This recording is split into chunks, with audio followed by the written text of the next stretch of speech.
जैसा कि हमने अपने लास्ट लेक्चर में 7 क्वेश्चन के फर्स्ट और थर्ड पोर्शन को डिस्कस किया था, तो आज हम इस लेक्चर में 7 क्वेश्चन के ही फिफ्थ और एट पोर्शन को डिस्कस करेंगे। तो फिफ्थ पोर्शन है a minus B R raise power -2। मतलब हमें एक कॉम्प्लेक्स नंबर दिया गया है और उसकी पावर हमारे पास नेगेटिव है और उसके लिए हमारे पास इंस्ट्रक्शंस है सिंप्लीफाई।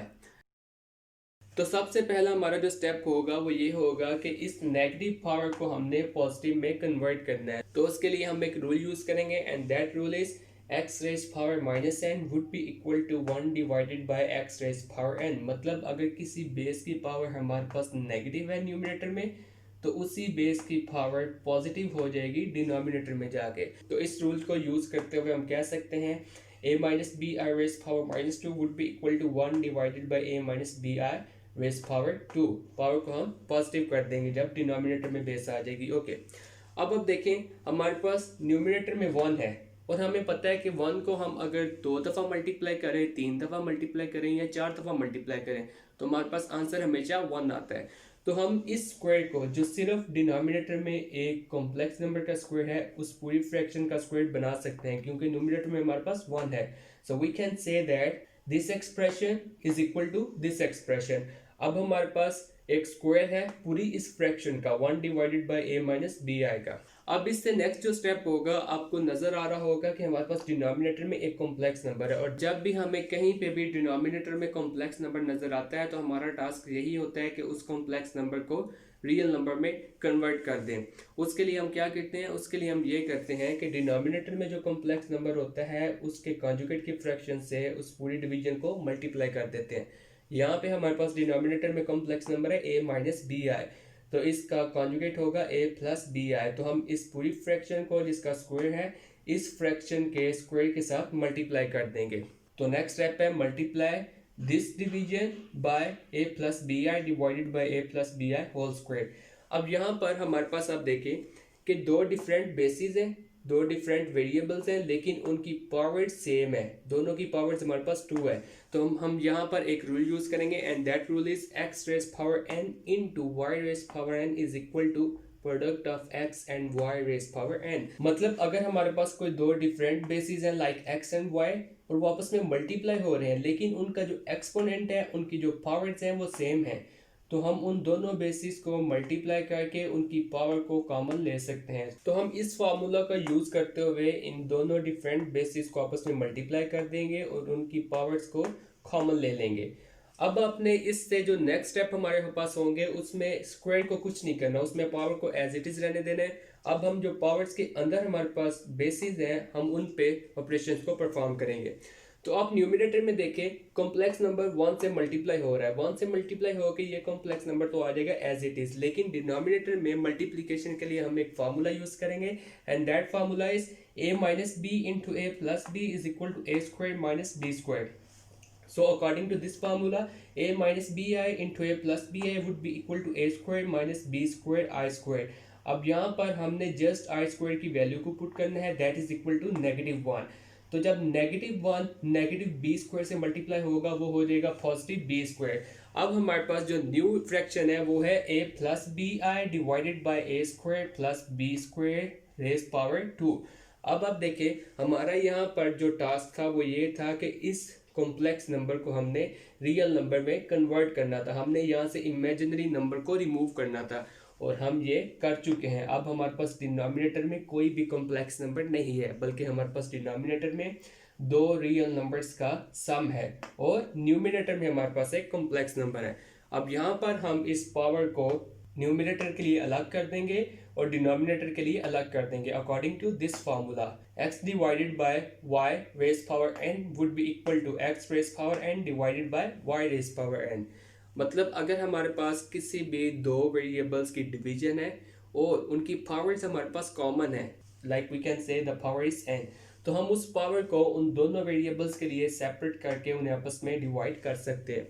तो बिल्कुल इस फार्मूला को यूज करते हुए हम a प्लस बी आई के स्क्वायर को अलग कर देंगे और a square plus B square के स्क्वायर को अलग कर देंगे। अब डिनोमिनेटर में ये वैल्यू हमारे पास लास्ट तक एज इट इज रहेगी, लेकिन न्यूमिनेटर में हम इस स्क्वायर को ओपन करेंगे according to this formula. a plus B whole square would be equal to A square plus B square plus 2ab। तो हमारे पास a plus B I square हो जाएगा a square plus B square I square plus 2abi। अब हमने numerator में just I square की value put करनी है, दैट इज -1, और डिनोमिनेटर में हमारे पास a square plus B square raise power 2 as it is रहेगा, हमने इसे ओपन नहीं करना। तो जब -1 हम पुट करेंगे तो ये पॉजिटिव बी स्क्वायर -1 से मल्टीप्लाई हो जाएगा नेगेटिव बी स्क्वायर। अब न्यूमिनेटर में हमारे पास एक हो जाएगा रियल पार्ट और एक हो जाएगा इमेजिनरी पार्ट। रियल पार्ट हमारे पास होंगे a square minus B square और इमेजिनरी पार्ट होंगे 2ab, और डिनोमिनेटर में ये वैल्यू हमारे पास एज इट इज़ रहेगी। तो अब हमारे पास ये इस क्वेश्चन की सिंप्लीफाइड फॉर्म आ चुकी है। हम इसको फर्दर सिंप्लीफाई कर सकते हैं in this form a square minus B square divided by a square plus B square raise power 2 plus 2ab divided by a square plus B square raise power 2i। अब हमारे पास ये real part है और ये imaginary part है। So this is the simplified form of this question. तो ये था जी 5th portion of 7th question. अब हम डिस्कस करेंगे 8th portion of 7th question and that is the last portion. तो 7th क्वेश्चन का 8th पोर्शन है G 3 minus root minus 4 raise power -3। मतलब हमें एक नंबर दिया गया है और उसकी पावर हमें नेगेटिव क्यूब दी गई है। तो सबसे पहले हमने इस नंबर को कॉम्प्लेक्स नंबर में कन्वर्ट करना है। तो उसके लिए हम कह सकते हैं square root of -4 is equal to square root of product of 4 and -1, क्योंकि अगर आप 4 को -1 से मल्टीप्लाई करेंगे वो आपके पास दोबारा -4 आ जाएगा। तो इसका मतलब है ये दोनों आपस में इक्वल हैं।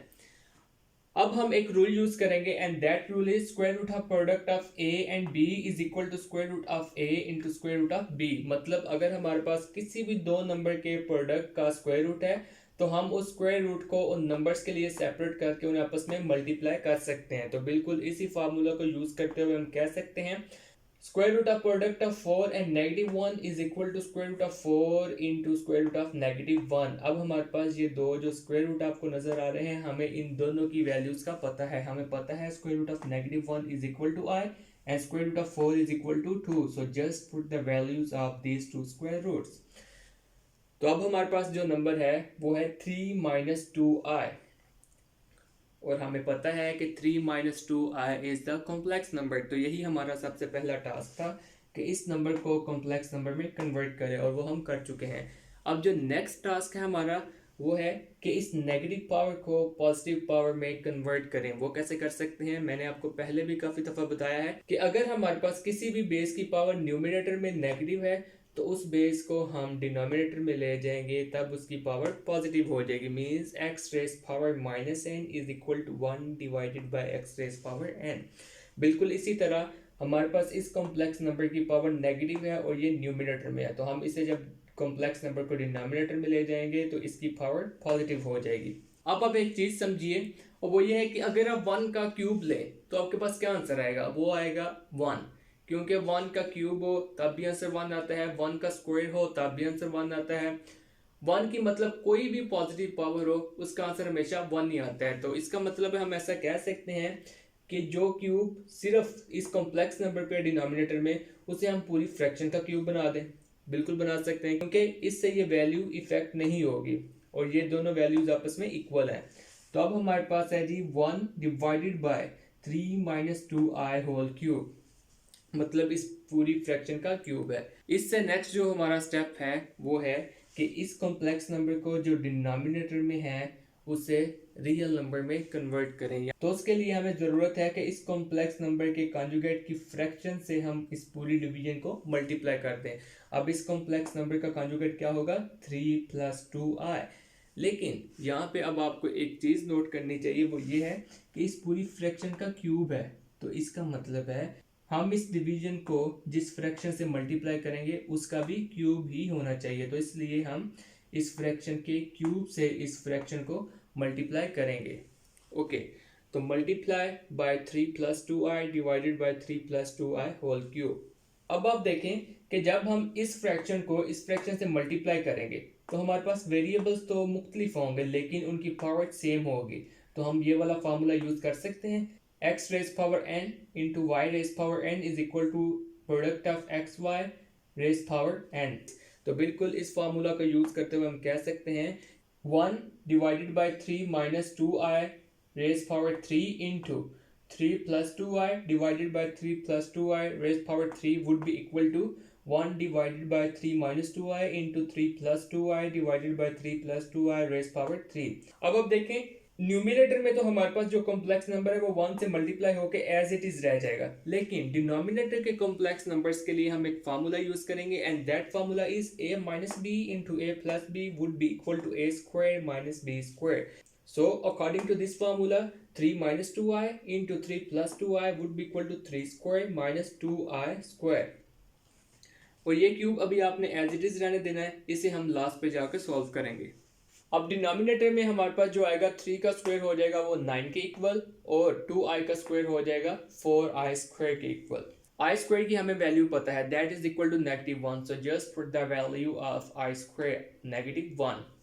अब ये -1 जब -4 से मल्टीप्लाई होगा तो -4 +4 हो जाएगा और हमारे पास डिनोमिनेटर में आ जाएगा +13। अब हम यहाँ पे एक रूल यूज करेंगे, वो रूल है x divided by y raised power n would be equal to x raised power n divided by y raised power n। So according to this formula we can say that 3 plus 2i divided by 13 whole cube would be equal to 3 plus 2i cube divided by 13 cube। अब देखें हमने इस fraction का जो overall cube था उसे numerator के लिए अलग कर दिया है और डिनोमिनेटर के लिए अलग कर दिया अकॉर्डिंग टू दिस फार्मूला। अब जो डिनोमिनेटर में वो तो हम 13 का क्यूब लेंगे तो हमारे पास एग्जैक्ट वैल्यू आ जाएगी 2197, लेकिन न्यूमिनेटर में हमारे पास एक पूरे कॉम्प्लेक्स नंबर का क्यूब है तो उसके लिए हम एक फार्मूला यूज करेंगे and that formula is a plus B cube would be equal to a cube plus b cube plus 3ab into a plus b।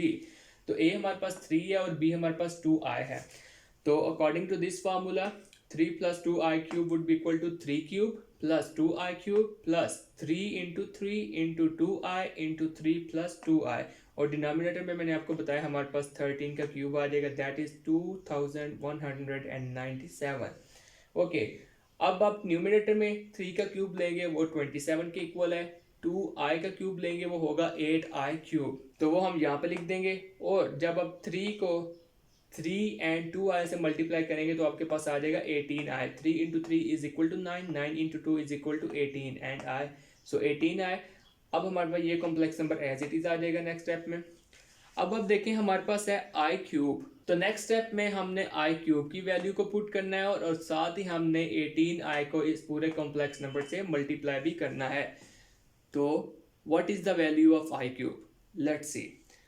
I cube को हम लिख सकते हैं that is equal to I square plus 1, बिल्कुल लिख सकते हैं क्योंकि 2 + 1 होता है 3 के इक्वल। अब यहाँ पे एक रूल हमने काफ़ी दफ़ा पढ़ चुके हैं, मैं आपको दोबारा बता देता हूँ। वो रूल है x raise power a plus B is equal to x raise power a into X raise power b। मतलब हमारे पास अगर कोई सेम बेस है और उसके एक्सपोनेंट्स आपस में ऐड हो रहे हैं तो हम उन एक्सपोनेंट्स को उस बेस पे सेपरेट करके उन बेसिस को आपस में मल्टीप्लाई कर सकते हैं। तो बिल्कुल इसी तरह I square plus 1 would be equal to I square into i1। अब हमें आई स्क्वायर की वैल्यू पता है that is equal to -1, so put the value of I square -1 into I. जब i -1 से मल्टीप्लाई हो जाएगा वो हो जाएगा -i। तो ये है जी आई क्यूब की वैल्यू, ये भी अपने याद रखनी है। अब हमें 3 वैल्यूज़ का पता है, एक i की, आई स्क्वायर की और आई क्यूब की। i की वैल्यू है √-1, आई स्क्वायर की वैल्यू है -1 एंड आई क्यूब की वैल्यू है -i। So just put the value of i cube here, -i। और जब हम 18i को 3 + 2i से मल्टीप्लाई करेंगे तो हमारे पास आएगा 54i + 36i स्क्वायर। हमें i स्क्वायर की वैल्यू पता है तो अब आपने i स्क्वायर की वैल्यू पुट कर देनी, दैट इज -1। और ये -i जब +8 से मल्टीप्लाई होगा तो वो हो जाएगा -8i। अब हमारे पास न्यूमिनेटर में 2 ही रियल पार्ट्स हैं और 2 ही इमेजिनरी पार्ट्स हैं। रियल पार्ट्स हैं 27 एंड -36। मैं इसको -36 क्यों कह रहा हूँ, क्योंकि जब -1 +36 से मल्टीप्लाई हो जाएगा तो वो -36 हो जाएगा। ओके, और 2 इमेजिनरी पार्ट्स हमारे पास कौन से हैं, वो है -8 एंड +34 एंड वही now 27 minus 36 would be equal to -9 and -8i plus 54i would be equal to +46i। और आपने एक चीज़ और नोट की होगी, वो ये है कि हमारे पास डिनोमिनेटर में अब कॉम्प्लेक्स नंबर नहीं है, हमारे पास अब डिनोमिनेटर में एक रियल नंबर है। और ये भी हमारा टास्क था कि इस कॉम्प्लेक्स नंबर को हमने रियल नंबर में कन्वर्ट करना था, और वो हम यहाँ पे कर चुके थे। अब हमारे पास जो फ्रैक्शन है वो है -9 + 46i डिवाइडेड बाय 2197। हम इस फ्रैक्शन को फर्दर सिंप्लीफाई कर सकते हैं। That would be equal to -9/2197 + 46/2197i. This one is the real part and this one is the imaginary part, and this is the simplified answer of this question. तो हमें यही कहा गया था कि हमने इस क्वेश्चन को सिंप्लीफाई करना था, और हमने इस क्वेश्चन को सिंप्लीफाई कर दिया है। तो ये था जी 8 पोर्शन 7 क्वेश्चन का, और इसी क्वेश्चन के साथ हमारी फर्स्ट चैप्टर की थर्ड एक्सरसाइज कंप्लीट हो चुकी है। जो क्वेश्चन हमने यहाँ पे डिस्कस नहीं किए वो आप खुद करने की कोशिश कीजिएगा, वो आपसे हो जाएंगे। अगर वो आपसे ना हुए तो आप कमेंट सेक्शन में लिख के बता दीजिएगा, वो भी हम डिस्कस कर लेंगे।